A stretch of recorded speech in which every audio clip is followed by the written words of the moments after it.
તો મિત્રો અહીંયા આગળ આપણો જે નેક્સ્ટ પાર્ટ છે એ જોઈશું આપણે જે આપણે આના પહેલાની ડિસ્કશનમાં જોઈ લીધેલું છે કે રેઝિસ્ટિવિટી, કન્ડક્ટિવિટી એટલે કે અવરોધકતા, વાહકતા. હવે અહીંયા આગળ આપણો જે નેક્સ્ટ પાર્ટ છે એ છે drift, velocity, mobility and relation with the conductor. એટલે પહેલા આપણો જે પાર્ટ છે એ જોઈશું drift velocity. Okay, drift velocity એટલે જે છે એને ડ્રિફ્ટ વેગ ગુજરાતીમાં કહે છે. ડ્રિફ્ટિંગ કોને કહેવાય એ પહેલા હું તમને સમજાવી દઉં. ડ્રિફ્ટિંગ એટલે ઘસડાવું, યુ નો, ડ્રેગિંગ થવું. લાઈક તમે કારના અંદર ડ્રિફ્ટિંગ જોયું હશે, કોઈ વળાંક હોય ત્યાં આગળ તમે શાર્પ ટર્ન લો તો જે કાર છે એ ઘસડાય, એનું ડ્રિફ્ટિંગ થાય. તો આપણા અહીંયા આગળ જે પાર્ટ છે એમાં ડ્રિફ્ટ વેલોસિટી આપણે જોઈશું, એટલે કે ડ્રિફ્ટ વેગ. ચલો તો આને સમજવાનું છે, આ થિયરી જસ્ટ એમાં ડ્રિફ્ટ વેગને સમજવાનું છે અને પછી આપણે ડિસ્કશન આગળ ચાલુ કરીશું. તો ફ્રેન્ડ્સ, મિત્રો, કોઈ પણ કંડક્ટર તમે કન્સિડર કરો, લાઈક આ જે છે એ કોપરનો વાયર છે, બરાબર. અને યુઝ્યુઅલ પોઝિશનમાં એની અંદર શું હોય તમે જાણો છો કે ભાઈ એના જે આયન્સ, જેને આપણે એટમ કહીએ છીએ, એકચ્યુઅલી ઇલેક્ટ્રોન, ફ્રી ઇલેક્ટ્રોન જે છે આપી દે એટલે આયન બનીને એના લેટિસ પોઈન્ટ ઉપર એ જે છે અલાઇન થયેલા, ગોઠવાયેલા હોય. અને આ છે થર્મલ એનર્જીના કારણે વાઇબ્રેટ થતા હોય આયન્સ. તો આ આયન જે છે કોપરના અંદર, લાઈક આ કોપરનો એક સ્પેસિમેન છે. તો ફ્રી ઇલેક્ટ્રોન છે એની અંદરના સ્પેસમાં એ ફરતા હોય, રેન્ડમલી મૂવ થતા હોય, બરાબર. કોઈ પણ ઇલેક્ટ્રોનની વાત કરો તો ક્યાં હોય, તો બસ એ એની મરજી પ્રમાણે થર્મલ એનર્જી, ઉષ્મા ઉર્જા મળે એટલે કોઈ પણ ઇલેક્ટ્રોન એ એની અંદર મૂવ થતો હોય. ઓકે, હવે આમાં કોઈ પણ ટાઈમ કન્સિડર કરો, લાઈક 1 સેકન્ડ માટે આના અંદર કરંટ કેટલો છે, તો આના અંદર કરંટ 0 હોય, because there is no battery connected. આપણું પહેલું રીઝન એવું હોય, કારણ એવું હોય કે બેટરી કરંટ કરેલ નથી, તો કરંટ 0 હોય.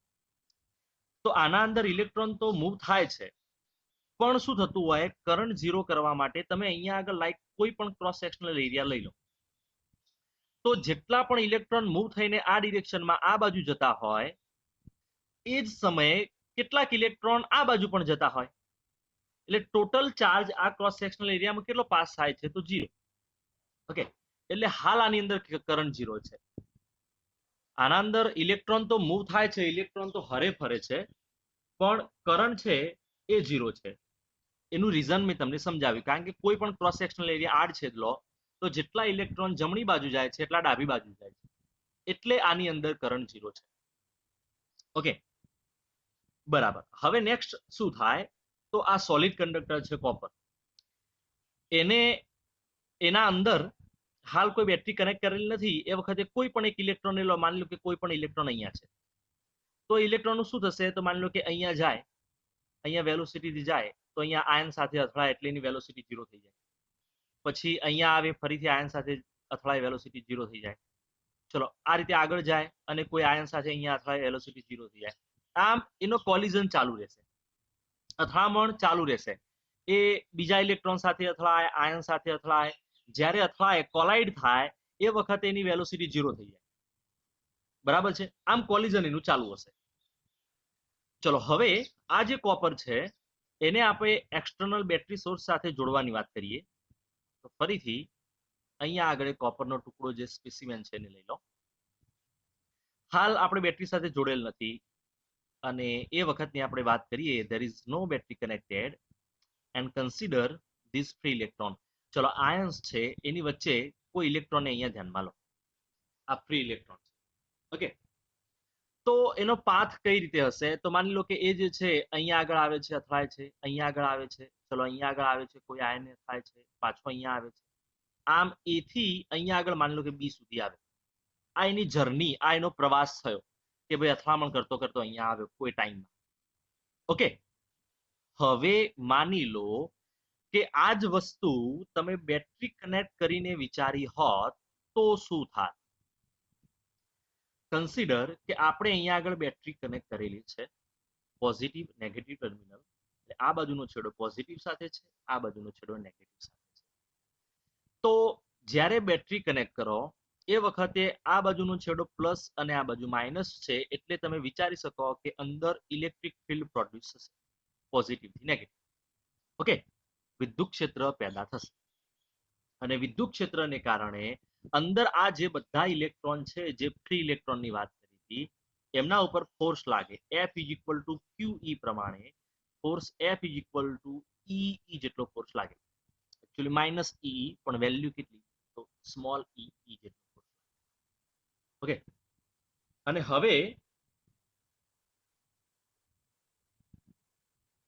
હવે તમે જો આના અંદર આપણે જે ઇલેક્ટ્રોનની વાત કરી હતી કે જે પહેલા જ્યારે બેટરી જોડી નથી એટલે A થી ક્યાં સુધી આવતો? B સુધી આવતો. હવે બેટરી જોડ્યા બાદ, બેટરી કનેક્ટ કર્યા બાદ એની વાત કરો તો મે બી એની જર્ની છે એ કંઈક આ રીતે થાય. ઓકે, સોરી, અહીંયા આગળ આ જે છે એમાં આપણે અહીંયા માઇનસ લઈ લઈએ અને અહીંયા પ્લસ લઈ લઈએ, એટલે ઇલેક્ટ્રિક ફિલ્ડ છે એને ઓપોઝિટ કરી દઈએ આ રીતે. ઇલેક્ટ્રિક ફિલ્ડ આ બાજુ છે અને એના ઉપર ફોર્સ લાગે એટલે આપણે જે પેલા ઇલેક્ટ્રોનની વાત કરી હતી એ ઇલેક્ટ્રોનના ઉપર ફોર્સ લાગે એટલે કયા ટર્મિનલ બાજુ જાય? પોઝિટિવ બાજુ. એટ્રેક્શન થાય એટલે કે આકર્ષણ થશે.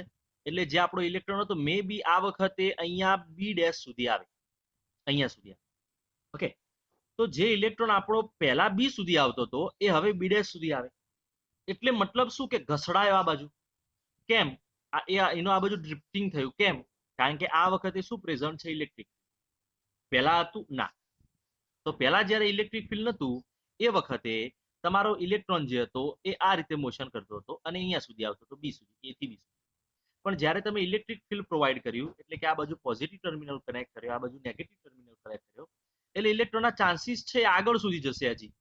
ઓકે, તો B' સુધી આવે એવી આપણે વાત કરીએ તો અહીંયા આગળ B' નું જે ડિસ્પ્લેસમેન્ટ થયું, એક્સ્ટ્રા ડિસ્પ્લેસમેન્ટ, એ જે ડિસ્પ્લેસમેન્ટ છે એને કોરસ્પોન્ડિંગ એને લગતી જે વેલોસિટી એટલે કે એને લગતો જે વેગ છે એને કહેવાય ડ્રિફ્ટ વેગ. ઓકે, તો આ જે ઘસડાયો આ બાજુ પોઝિટિવ ટર્મિનલ બાજુ, એ જે વેલોસિટી છે એને કહેવાય ડ્રિફ્ટ વેગ. ઓકે, ડેફિનેશન છે એ તમે આવું કહી શકો, તમારે પહેલા સમજાવવું પડે અને પછી કહી શકો કે the velocity corresponding to the displacement B' is called drift velocity. Okay, એટલે કે B' સ્થાનાંતરને અનુસંધાનમાં જે વેગ છે એને ડ્રિફ્ટ વેગ કહેવાય. ઓકે, તો દરેક ઇલેક્ટ્રોનના કેસમાં આવું થાય કે જે ઇલેક્ટ્રોન છે એ ઘસડાઈને પોઝિટિવ ટર્મિનલ બાજુ જાય, એને ડ્રિફ્ટ વેગ કહેવાય. અહીંયા ડ્રિફ્ટ વેગ એટલે કે ડ્રિફ્ટ વેલોસિટી કેમ કહ્યું અને જસ્ટ વેલોસિટી કેમ ના કહ્યું? તો એનું પણ કારણ છે કે આના અંદરનો જે ઇલેક્ટ્રોન છે એ ઇલેક્ટ્રોન જ્યારે તમે બેટરી કનેક્ટ કરો એ વખતે કંડક્ટરના અંદર, ચલો આ બાજુ નેગેટિવ છે, પોઝિટિવ, તો બધા ઇલેક્ટ્રોન આમ સ્ટ્રેટ જતા ના હોય, બધા સ્ટ્રેટ આ રીતે જર્ની કરતા ના હોય, એ તમને ખબર છે. પણ શું થતું હોય? તો વચ્ચે આયનો હોય એમની રસ્તામાં અને બાકી સ્પેસ હોય, એટલે એમની જર્ની વખતે આયનો સાથે કોલાઇડ થતા હોય, કોલાઇડ થતા થતા એટલે કે અથડામણ કરતા કરતા આગળ જતા હોય.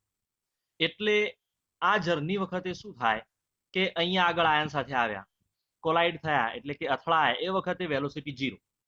ફરીથી થોડું એક્સિલરેશન, પ્રવેગિત ગતિ કરશે અને વેગ મેળવશે, ફરીથી અથડાશે એટલે વેગ 0. ફરીથી પાછું F is equal two E બળ લાગશે, ફોર્સ લાગશે એટલે વેલોસિટી મેળવશે, અથડાશે એટલે વેગ 0. એટલે વેલોસિટી ઇન્ક્રીઝ થાય પછી 0 થાય, ઇન્ક્રીઝ થાય 0 થાય, આવી પ્રોસેસ ચાલુ હશે. અને આને જે કોરસ્પોન્ડિંગ વેલોસિટી છે એને આપણે કહીશું ડ્રિફ્ટ વેલોસિટી. ઓકે, તો એટલે જ આપણે આને સ્ટ્રેટલી વેલોસિટી ના કહી શકીએ, વેગ ના કહી શકીએ, એને ડ્રિફ્ટ વેગ કહીશું. બરાબર છે? અહીંયા આગળ માની લો કે જે છે કોઈ ઇલેક્ટ્રોન અહીંયા આગળ આવ્યો, અથડાયો આયન સાથે એટલે વેલોસિટી 0 થઈ ગઈ. ઓકે, અને પછી આગળ જશે એ વખતે આ જે ઇલેક્ટ્રિક ફિલ્ડ છે એને કારણે એના ઉપર ફોર્સ લાગશે એટલે પછી પ્રવેગિત ગતિ કરશે, મતલબ એક્સિલરેટેડ મોશન કરશે, એટલે વેગ એનો વધતો જશે અને અહીંયા આગળ અથડાય એટલે પાછો વેગ 0, વેલોસિટી 0. તો એનું એક્સિલરેશન કેટલું હોય? તો એનું acceleration A is equal two, આપણે એક્સિલરેશનના કોઈ પણ ઇક્વેશન ઉપરથી ડિરાઈવ કરી શકીએ. ચલો માની લો કે આપણું ઇક્વેશન છે F is equal two ma. અને F ઇઝ ઇક્વલ ટુ ઈ પણ લખી શકાય. ઓકે, એના ઉપરથી ડિરાઈવ કરો તો A is equal to E by M. આટલું એક્સિલરેશન એટલે કે આટલો પ્રવેગ હોય એનો, બરાબર છે, ઇલેક્ટ્રિક ફિલ્ડના ઉપર ડિપેન્ડન્ટ. ચલો ફ્રેન્ડ્સ, તો અહીંયા આગળ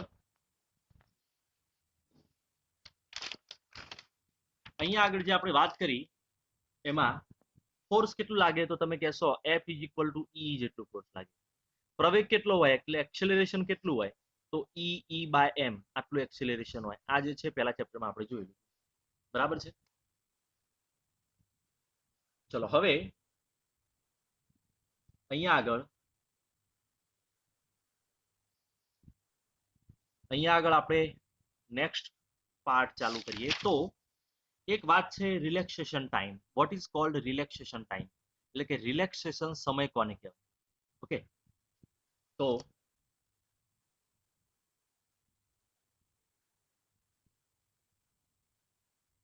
ચલો ડ્રિફ્ટ વેલોસિટીની વાત કરી દીધી. હવે રિલેક્સેશન ટાઈમ ટાઉ. ઓકે, એટલે કે રિલેક્સેશન સમય ટી. તો અહીંયા લખેલું છે વાહકમાં ઇલેક્ટ્રોનની બે આયનો સાથેની ક્રમિક અથડામણો વચ્ચેનો સમયગાળાને રિલેક્સેશન સમય કહે છે. એટલે કે the average time between two successive collisions of electron with the ions is called relaxation time. મતલબ કે અહીંયા આગળ જે ઇલેક્ટ્રોન આવ્યો, ચલો અહીંયા આગળ અથડાવ્યો એટલે એની વેલોસિટી 0 થઈ ગઈ. ફરીથી એનું એક્સેલરેશન થશે, પ્રવેગિત ગતિ કરીશે અને ફરીથી અથડાય, એ વચ્ચેનો જે ટાઈમ છે, આવા જે ટાઈમ હોય એ બધાનો સરેરાશ સમયગાળો એને કહેવાય relaxation. Okay, relaxation time T છે. તો આપણું ઇક્વેશન આ રીતે કહી શકીએ કે એક્સેલરેશન એટલે વેલોસિટી બાય ટાઈમ. ઓકે, તો time is equal to velocity by acceleration. આના ઉપરથી ડિરાઈવ કરી શકાય. અધરવાઇઝ ચલો આના ઉપરથી તમે જાઓ તો v is equal to AAT આવું પણ લખી શકાય. તો drift velocity VD is equal to A એટલે કેટલી value E by M into relaxation time tau. આવું ઇક્વેશન આપણું બની શકે. ક્લિયર મિત્રો? તો આ ઇક્વેશન છે એને જરા યાદ રાખવાનું છે. આ ડિસ્કશનમાં કોઈ થિયરી યાદ રાખવાનું નથી, ખાલી સમજવાનું છે કે ભાઈ ડ્રિફ્ટ વેલોસિટી કોને કહેવાય. તો ડ્રિફ્ટિંગ જે છે, ચલો હું તમને એક સિમ્યુલેશન અગાઉનું હતું એ સમજાવું. ચલો મિત્રો, તો આ સિમ્યુલેશન મેં તમને અગાઉ બતાવ્યું. આ સિમ્યુલેશનની અંદર તમે જુઓ કે અહીંયા આગળ નેગેટિવમાંથી જે ઇલેક્ટ્રોન નીકળે છે એ અંદર એન્ટર થાય એટલે અહીંયા આયનો સાથે અથડાય છે. તમે જુઓ કે ઇલેક્ટ્રોન છે સ્ટ્રેટ સળંગ આ બાજુ જતા નથી, એક સરખી વેલોસિટીથી જતા નથી. એમની વેલોસિટી 0 વધે, એક્સિલરેટ થાય, ડીએક્સિલરેટ થાય, એ રીતે આગળ જાય છે. એટલે એમની બે કોરસ્પોન્ડિંગ જે કોલિઝન છે એમના વચ્ચેની વેલોસિટી ડ્રિફ્ટ વેલોસિટી કહેવાય. અહીંયા આગળ ઇલેક્ટ્રોન છે ડ્રિફ્ટ વેલોસિટી. અહીંયા આગળના જે ઇલેક્ટ્રોન આવે છે એ સ્ટ્રેટ જાય છે તમે જુઓ, પણ અંદર એન્ટર થયા પછી એમને કોલાઇડ થવાનું હોય, એટલે કે અથડામણો જે છે એનો સામનો કરવાનો હોય, એટલે એમની વેલોસિટીને ડ્રિફ્ટ વેલોસિટી. અને એમના બે જે અથડામણ વચ્ચેનો ટાઈમ છે એને કહેવાય રિલેક્સેશન ટાઈમ. ઓકે, ચલો તો તમે અહીંયા જોયું કે રિલેક્સેશન ટાઈમ આપણા કેસમાં શું. તો અહીંયા આગળ એ ડ્રિફ્ટ વેલોસિટી કેટલી હોય એનું ઇક્વેશન આપણે ઓબ્ટેન કર્યું. ચલો હવે તો આ આગળની જે થિયરી છે relation between the drift velocity end current density, IMP theory છે. ઓકે, ચલો તો આ આઈએમપી થિયરી છે ડ્રિફ્ટ વેગ અને વિદ્યુત પ્રવાહ ઘનતા વચ્ચેનો સંબંધ. બરાબર છે, તો આ થિયરી આપણે ખાસ કરવાની છે. યાદ રાખો, ડ્રિફ્ટ વેગ અને વિદ્યુત પ્રવાહ ઘનતા વચ્ચેનો સંબંધ, the relation between drift velocity end current density. Okay, ચલો તો આ જે ડ્રિફ્ટ વેલોસિટી છે વીડી અને જે, એ બંને વચ્ચેનું રિલેશન જોવાનું છે. અને આ જે છે એ આઈએમપી થિયરી છે. તો બધા ધ્યાન આપજો. અહીંયા આગળ માની લો imagine here is the conductor, a solid conductor like copper. એટલે કે કોપર જો એક વાહક તાર છે, વાહક તારનો અહીંયા એક ભાગ બતાવે છે આપણે. ચલો માની લો કે આ ડિરેક્શનમાં કરંટ આઈ ફ્લો થાય છે, એટલે આપણે આને બેટરી સાથે કનેક્ટ કરેલો છે, આ ડિરેક્શનમાં કરંટ ફ્લો થાય છે. એટલે ઇલેક્ટ્રોન ફ્લો થાય છે કે positive charge doesn't matter, just current flow થાય છે. ઓકે, તો આની અંદર કોઈ ઇલેક્ટ્રોન કે કોઈ ચાર્જ, હું ચાર્જ બોલીશ, ચાર્જ એટલે ઇલેક્ટ્રોન તમારે લેવાનું છે કે કોઈ પણ પોઝિટિવ ચાર્જ લો તો પણ ચાલે. માની લો કે ચાર્જ પહેલા અહીંયા આગળ પી પોઈન્ટ પાસે છે એવું ઇમેજાઇન કરો.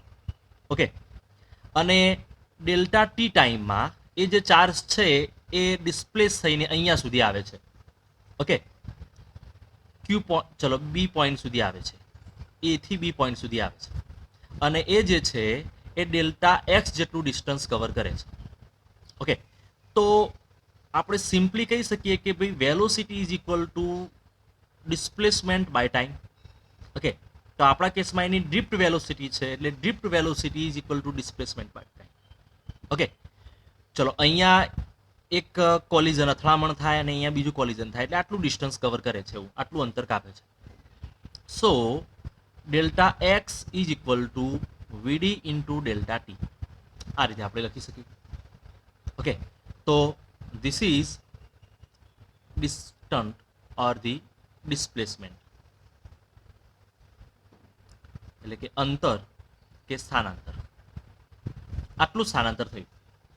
ચલો, તો આ જે ઇલેક્ટ્રોનની આપણે વાત કરી, આવા તો ઘણા બધા ઇલેક્ટ્રોન આ બાજુ આવતા હશે, એટલે કે ઘણા બધા ચાર્જ છે આ બાજુ આવતા હશે.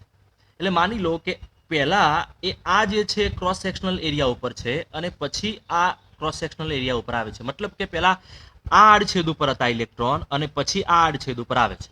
તો આટલા ભાગનું કદ કેટલું થાય, એટલે કે વોલ્યુમ કેટલું થાય કે જેમાં ઇલેક્ટ્રોન અહીંયાથી અહીંયા આવે છે, તો volume V is equal to તમે શું લખી શકો, તો volume V is equal to cross sectional area into distance, આવું લખી શકો. ધારો કે આનો ક્રોસ સેક્શનલ એરિયા એ છે અને ડિસ્ટન્સ એક્સ જેટલું કવર કરી, તો એ એક્સ જેટલું થાય કદ. ઓકે, સરસ. તો કદ વી એટલે કે volume V is equal to એ એક્સની જગ્યાએ શું લખી શકો, VD into delta T. Okay, તો આટલું જે છે એ આ ભાગનું કદ થયું. હવે માની લો કે એકમ કદમાં સમાયેલા વિદ્યુત ભારોની સંખ્યા n છે, એટલે કે 1 મીટર ક્યુબના કદમાં સમાયેલા વિદ્યુત ભારોની સંખ્યા n છે. સો આપણે ઇંગ્લિશમાં આને લખીશું ચાર્જીસ ઇન યુનિટ વોલ્યુમ સે n. ઓકે, તો એકમ કદમાં સમાયેલા વિદ્યુત ભારોની સંખ્યા n છે, તો આપેલા કદમાં સમાયેલા વિદ્યુત ભારોની સંખ્યા કેટલી હોય, આના અંદર ટોટલ કેટલા વિદ્યુત ભારો એટલે કે કેટલા ચાર્જીસ છે, આની અંદર ટોટલ કેટલા ઇલેક્ટ્રોન છે. તો જો યુનિટ વોલ્યુમ હોય એટલે કે 1 મીટર ક્યુબનું યુનિટ વોલ્યુમ હોય તો કેટલા કીધા આપણે, n જેટલા હોય. તો અહીંયા આગળ v જેટલું જે વોલ્યુમ છે એના અંદર કેટલા હોય, તો તમે શું કહેશો, ટોટલ નંબર એટલે કે કેટલા ચાર્જીસ હોય, તો vn જેટલા ચાર્જીસ હોય આની અંદર, આપણે જે કદ લીધું એના અંદર.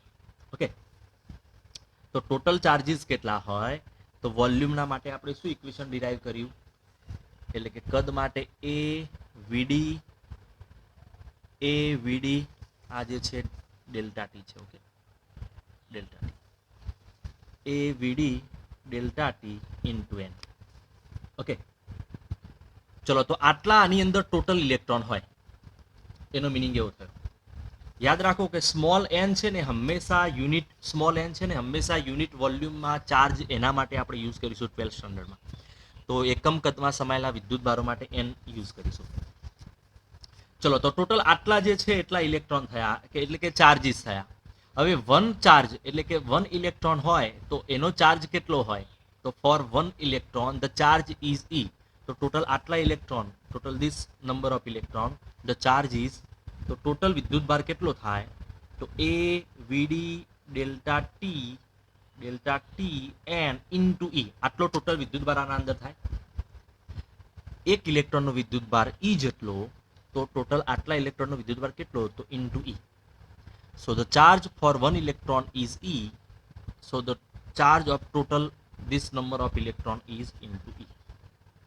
તો આની અંદર ટોટલ કરંટ કેટલો ફ્લો થયો? તો total current I is equal to Q by delta T આપણું ઇક્વેશન છે. તો A VD delta T and E by delta T. Delta T gets cancelled. So I is equal to NEVDA. આ equation થઈ ગયું. ચલો તો આ જે ઇક્વેશન છે 110% ઇમ્પોર્ટન્ટ છે, મોસ્ટ હાઈપ ઇક્વેશન છે. તમારે યાદ રાખવાનું છે I is equal to NEVDA. Okay, આની મદદથી drift velocity, the number of charge એટલે કે ચાર્જ ડેન્સિટી એ બધું આપેલું હોય તો તમે એક કરંટ ફાઇન્ડ કરી શકો.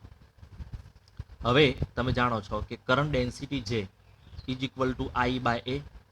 સો NEVDA by A gets cancel. So J is equal to NEVD. ચલો તો આ જે છે એ કરંટ ડેન્સિટી અને ડ્રિફ્ટ વેલોસિટી એટલે કે વિદ્યુત પ્રવાહ ઘનતા અને ડ્રિફ્ટ વેલોસિટી વચ્ચેનો સંબંધ થઈ ગયો. બરાબર છે મિત્રો? તો અહીંયા આગળ આ જે છે એકમ કદમાં સમાયેલા ઇલેક્ટ્રોનની સંખ્યા n, એને કહેવાય ચાર્જ ડેન્સિટી એટલે કે વિદ્યુત પ્રવાહ ઘનતા. બરાબર છે? તો આ જે છે થિયરી એને ફરીથી એકવાર હું સમજાવી દઉં.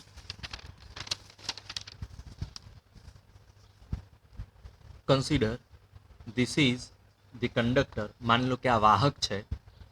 અહીંયા આગળ ડેલ્ટા ટી સમયમાં આપણો ચાર્જ ડિસ્પ્લેસ થઈને અહીંયા આવે છે, એટલે કે કરંટને કારણે આપણો ઇલેક્ટ્રોન ડેલ્ટા એક્સ જેટલું અંતર કાપે છે.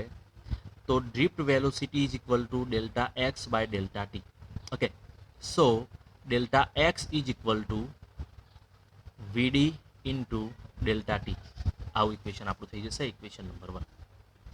ઓકે, ચલો તો ટોટલ બધા ઇલેક્ટ્રોન આ બાજુ આવતા હોય, ઘણા બધા, there are plenty of electrons. તો આપણે ટોટલ વોલ્યુમમાં ડિસ્કશન કરીએ, એટલે આખા કદમાં વાત કરીએ તો આટલા કદમાં ઇલેક્ટ્રોન છે ટ્રાન્સફર થાય છે.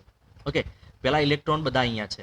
ઓકે, અને ડેલ્ટા ટી ટાઈમમાં બધા અહીંયા આવે છે. તો આટલું જે કદ છે એના અંદર ઇલેક્ટ્રોન કેટલા ટ્રાન્સફર થાય?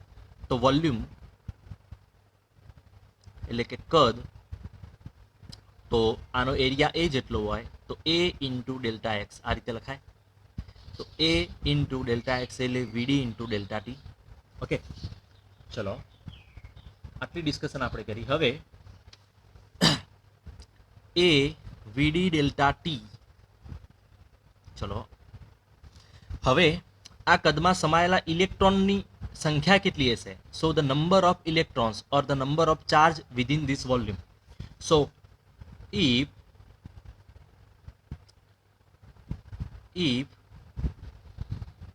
number of charges in unit volume is n, એટલે કે એકમ કદમાં સમાયેલા ઇલેક્ટ્રોન અથવા તો કહો કે વિદ્યુતભાર ની સંખ્યા n જેટલી છે. તો એકમ કદમાં વિદ્યુતભાર n જેટલા હોય તો આપેલા કદ કયું? A વીડી ડેલ્ટા ટી આટલું કદ છે ને આપણું, એમાં સમાયેલા કેટલા હોય?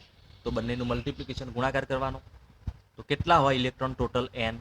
તો આ બંનેનું મલ્ટિપ્લિકેશન એટલે A V D n delta T. Okay, ચલો તો ટોટલ આની અંદર ચાર્જ કેટલો હોય, વિદ્યુતભાર કેટલો હોય? તો વિદ્યુતભાર એટલે સંખ્યા ગુણ્યા E. તો કેટલી સંખ્યા છે total? A V D n delta T into E. Okay, તો વિદ્યુત પ્રવાહ કેટલો હોય એટલે કે કરંટ કેટલો હોય, ઇલેક્ટ્રિક કરંટ? તો Q બાય ડેલ્ટા ટી. તો કેટલો ચાર્જ છે? A V D n delta t E by delta t. Delta t gets cancel. So I is equal to NEVDA. આટલો જે છે તમારો કરંટ. ઓકે, અને કરંટ ડેન્સિટી કેટલી થાય? તો I બાય A કરો તો સામે NEVD થાય. આ થઈ આપણી કરંટ ડેન્સિટી. ઓકે, ચલો ફ્રેન્ડ્સ, તો અહીંયા આગળ આપણે જે થિયરી જોઈ એ